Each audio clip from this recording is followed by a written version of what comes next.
Bonjour, bienvenue sur la secte FootUS, la nouvelle chaîne de football américain.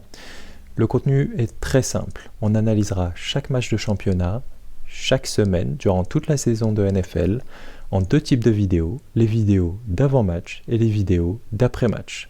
C'est super simple, alors c'est parti.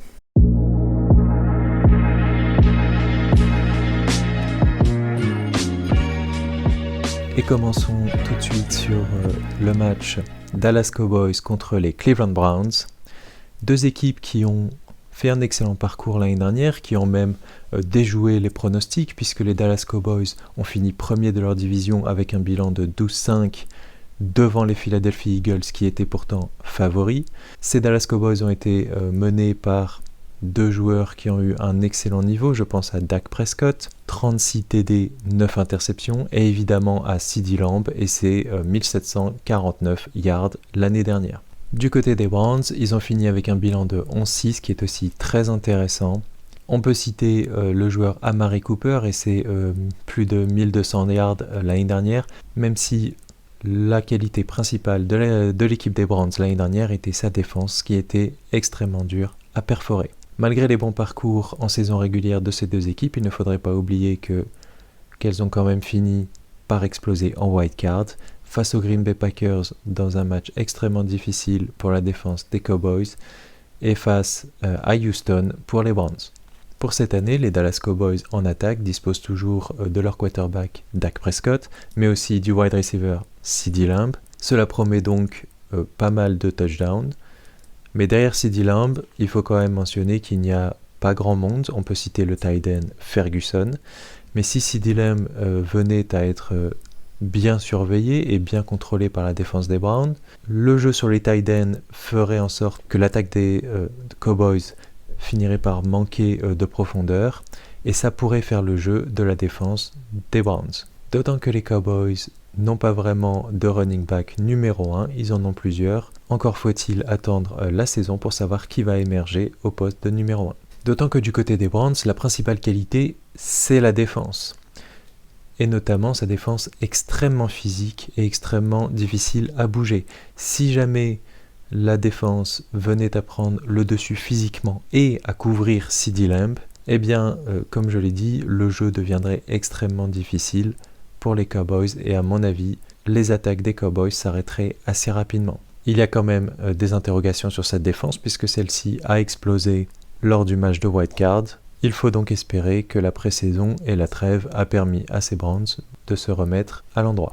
La principale difficulté pour les Browns sera son attaque. Il faut dire que le quarterback n'est plus Joe Flacco, ne sera pas non plus Jacoby Brissett puisque les deux sont partis. Il faut donc regarder derrière, et derrière il y a Deshaun Watson qui fait preuve d'irrégularité pour dire le moins. Deshaun Watson ne progresse pas depuis au moins 3 ans, n'a pas forcément de personnalité, il peut être assez intéressant dans la mobilité mais son bras n'est pas assez efficace.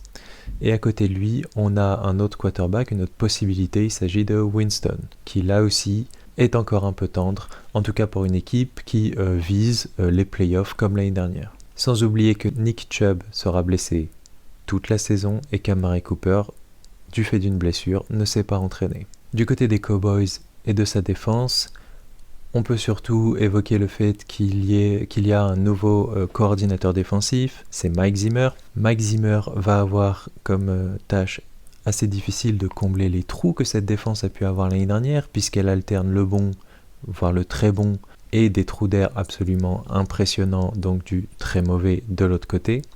Mais Mike Zimmer, c'est un entraîneur assez classique, un entraîneur qui a une façon d'organiser sa défense assez old school, et donc on peut douter parfois de la qualité de la défense des Cowboys. D'autant que ceux-ci vont jouer avec deux rookies. Il s'agit du cornerback Carson, mais aussi du left tackle Tyler Gitton. Et Tyler Gitton fera face à une énorme opposition puisqu'il sera face à Myles Garrett et ses 14 sacs l'année dernière. Autrement dit, c'est une façon extrêmement difficile de commencer une carrière en NFL. En conclusion, on a affaire à deux équipes qui souhaitent rééditer l'exploit l'année dernière, ou en tout cas la bonne saison de l'année dernière. Mais au final, ces deux équipes ont des interrogations en attaque, en défense, des interrogations à plusieurs postes. Est-ce que l'attaque des Cleveland Browns va pouvoir fonctionner avec un nouveau quarterback? Est-ce que l'attaque des Dallas Cowboys va pouvoir fonctionner si CeeDee Lamb est bien pris en couverture? Est-ce que la défense des Browns qui a pris l'eau l'année dernière au wild card va pouvoir se remettre? Et est-ce que la défense des Cowboys va pouvoir elle aussi se remettre de la raclée face aux Green Bay Packers avec son nouveau coordinateur défensif et ses rookies? Il y a donc beaucoup de questions et la saison va permettre d'y répondre, mais pour ce premier match, on est dans l'indécision la plus totale. Je vous remercie de m'avoir suivi, je vous souhaite un bon match, de bons week-ends et à la semaine prochaine.